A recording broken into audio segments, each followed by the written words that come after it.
Assalamualaikum warahmatullahi wabarakatuh. Sebelumnya, perkenalkan nama saya Alfia Nur Aulia. Saya dari kelas E Program Studi Sistem Informasi. Di sini, saya akan menjelaskan tentang tinjauan literatur. Untuk membuat sebuah tinjauan pustaka sederhana dan penulisannya dalam daftar pustaka.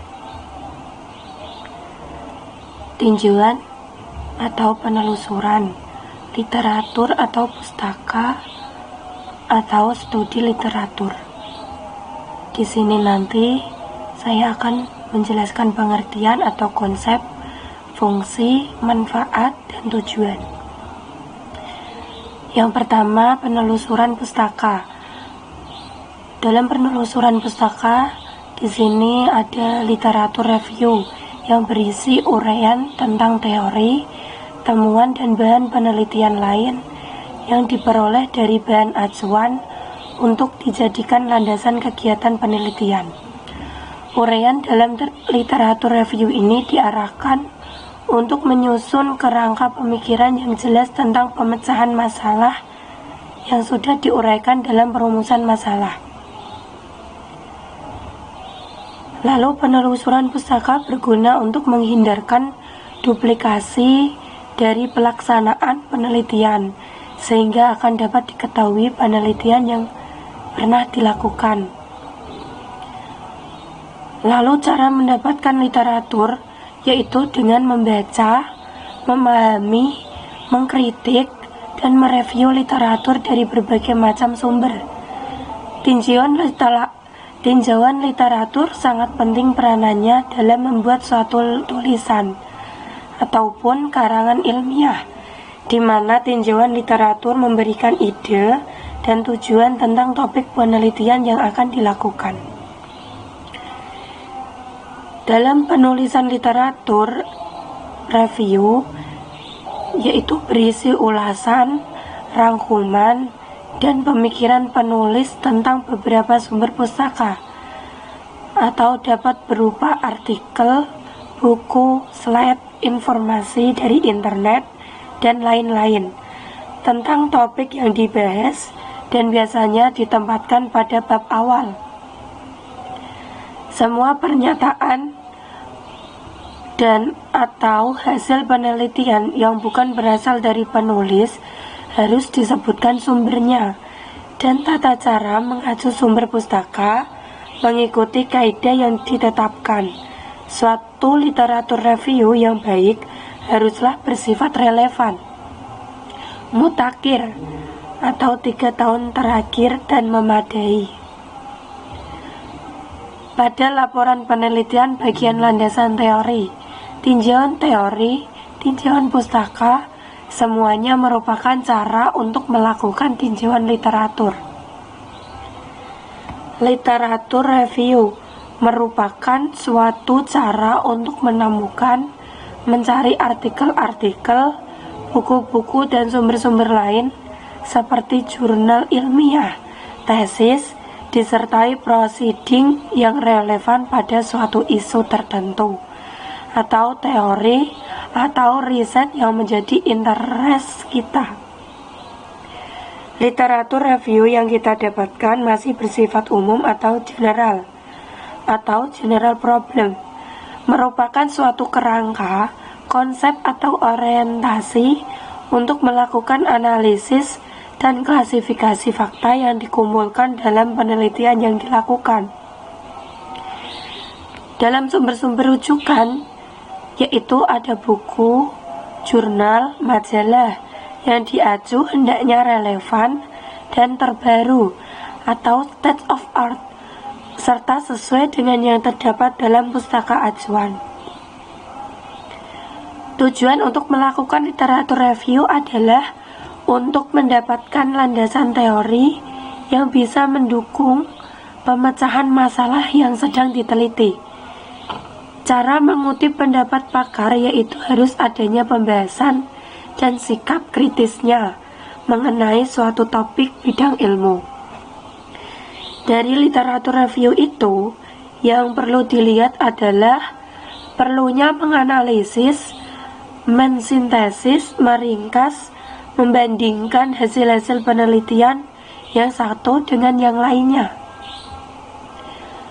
Lalu, literatur review itu membantu peneliti dalam pencarian tujuan, serta membantu dalam menguraikan bagaimana penelitian tersebut dilaksanakan, agar orang lain bisa melakukan pengulangan terhadap penelitian yang sama.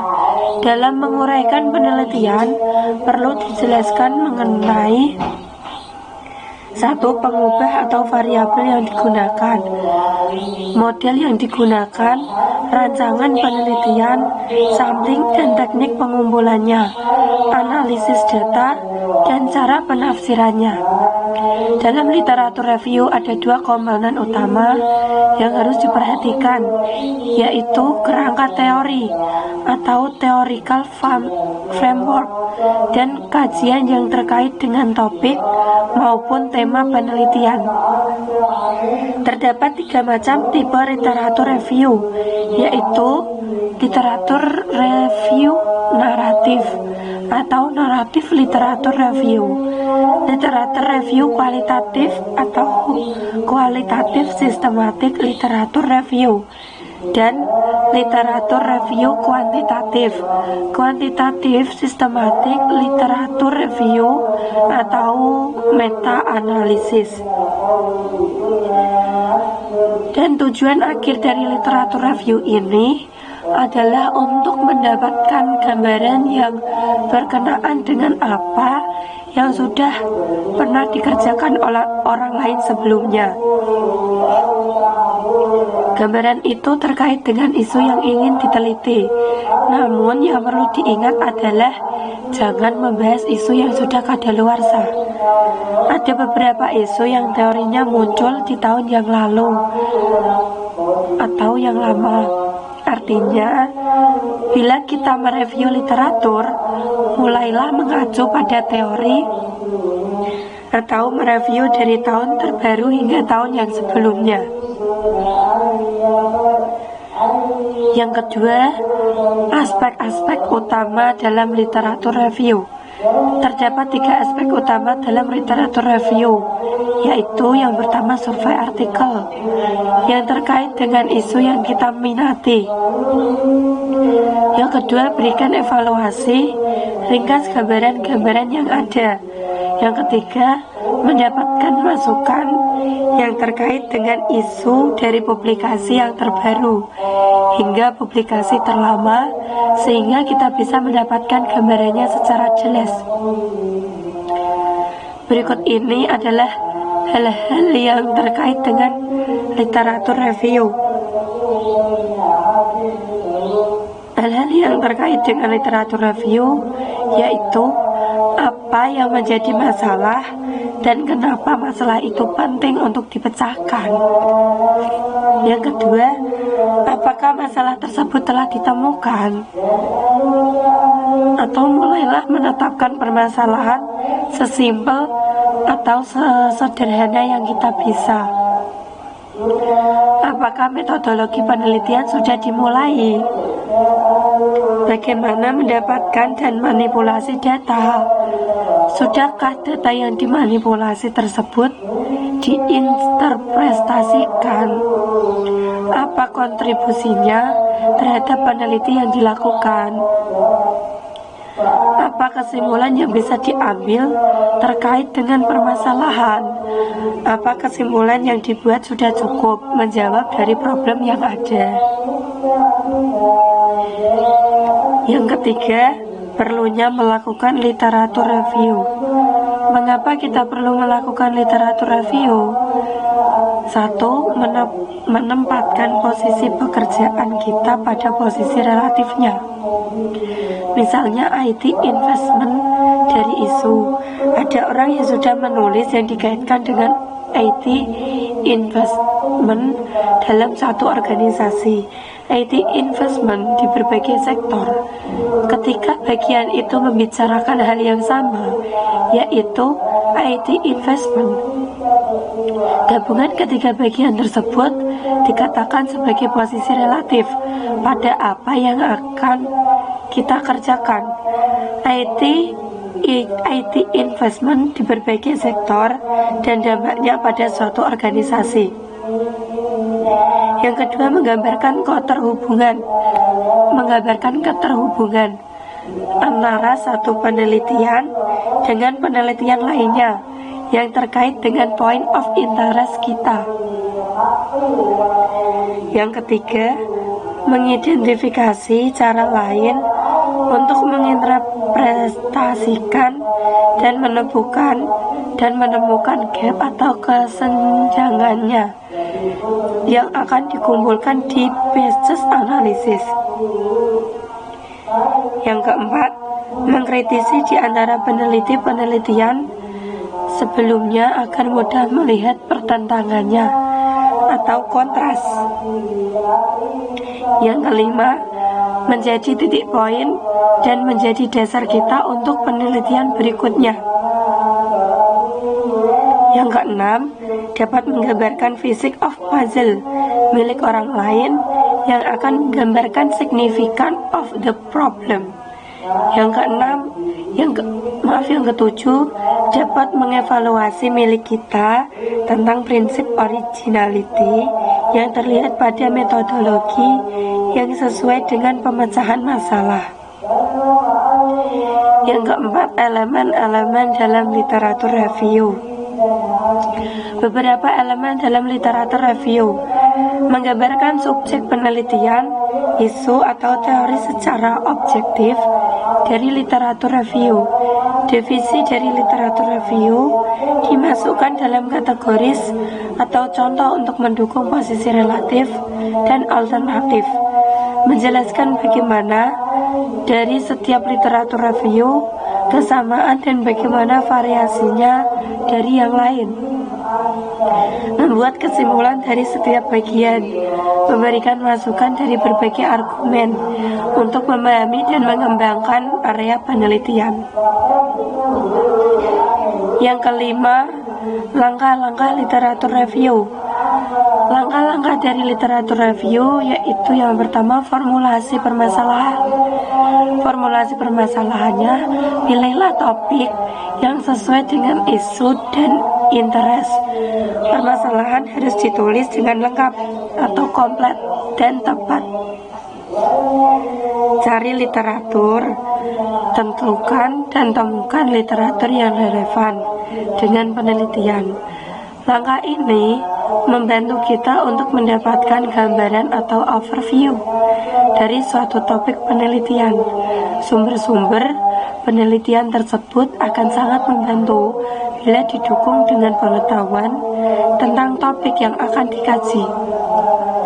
Karena sumber-sumber tersebut akan memberikan berbagai macam gambaran tentang ringkasan dari beberapa penelitian terdahulu.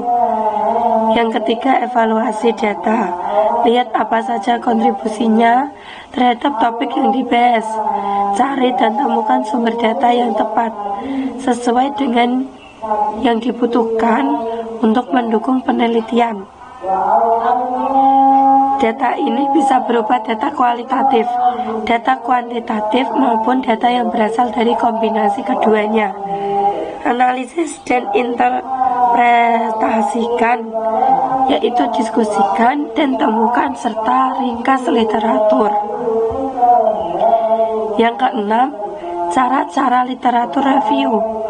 Untuk mereview sebuah literatur, kita bisa melakukannya dengan beberapa cara, antara lain mencari kesamaan atau kompar, mencari ketidaksamaan atau kontras, memberikan pandangan atau kritis, membandingkan atau sintesis, meringkas atau sumeri.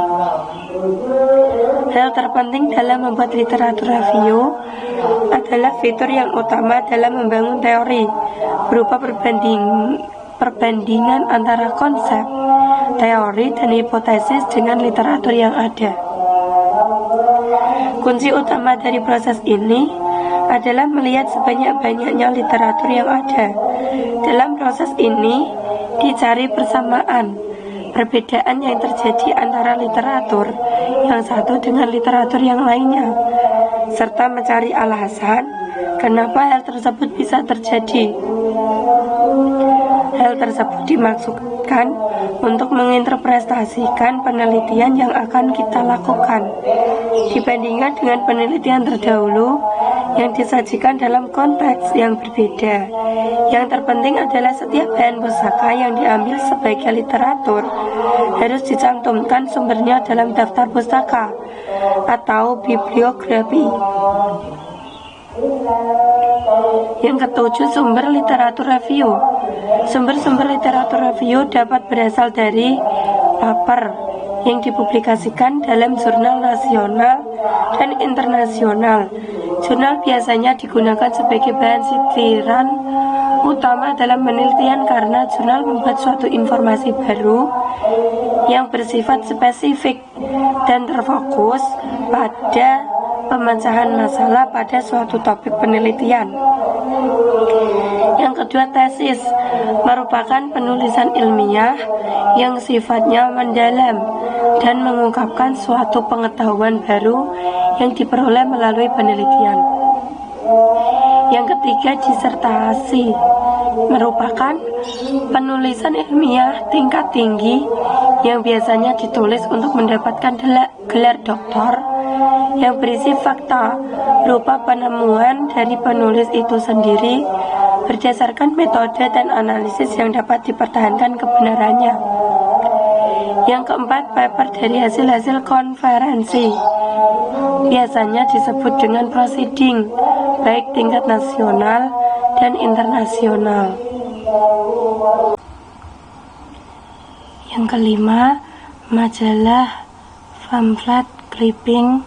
Majalah ilmiah merupakan sumber publikasi yang biasanya berupa teori, penemuan baru, maupun berupa materi-materi yang sedang populer dibicarakan dan diteliti. Biasanya materi yang disajikan dalam makalah tidak terdapat dalam buku. Majalah merupakan literatur yang disenangi para peneliti untuk dijadikan sitiran karena frekuensi terbitnya teratur dan cepat sehingga artikel yang dimuatnya cukup mutakhir.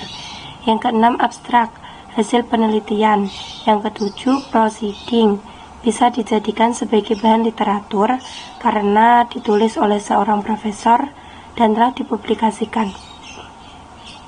Pengambilan proceeding sebagai bahan literatur bisa memudahkan peneliti karena adanya kolaborasi antara peneliti dengan penulis proceeding yang mungkin berada pada satu institusi yang sama. Yang kedelapan, website yang memuat ilmu komputer, misalnya http search-engine.com. Lalu yang kedelapan, hierarki literatur dan siklus penelitian akademik. Ini mencakup collaboration. Yang pertama, identification of knowledge, undertaking literature review using peer-reviewed sources. Yang kedua, creation of knowledge by professional researchers usually behind closed door, dan lain sebagainya. Ini merupakan gambar siklus penelitian atau the academic research cycle. Gambar hierarki penentuan literatur berdasarkan ide, yaitu sebagai berikut, yaitu ada ide, research, discussion, primary literatur, secondary literatur, tertiary literatur. Next, yang kesembilan, sitasi atau penyitiran. Sitasi di dalam penulisan ilmiah sangat penting. Dalam penulisan ilmiah, penulis memerlukan bahan pustaka atau literatur review untuk mendukung hasil tulisannya.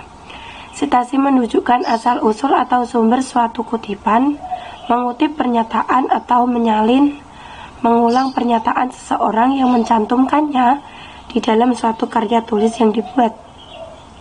Namun, tetap mengindikasikan bahwa kutipan tersebut itu adalah pernyataan orang lain. Jadi suatu dokumen itu akan disitir oleh penulis apabila dokumen tersebut relevan dengan kegiatan penulisan karya ilmiah yang dilakukannya. Penyitiran dokumen ini dilakukan dengan maksud untuk membantu pengarang dalam mendapatkan informasi tambahan. Setiap kamu adalah peneliti, berpikir luas, berdasar, logis, dan objektif. Terima kasih, semoga bermanfaat. Sekian dari saya. Apabila ada kesalahan kata, saya mohon maaf. Wassalamualaikum warahmatullahi wabarakatuh.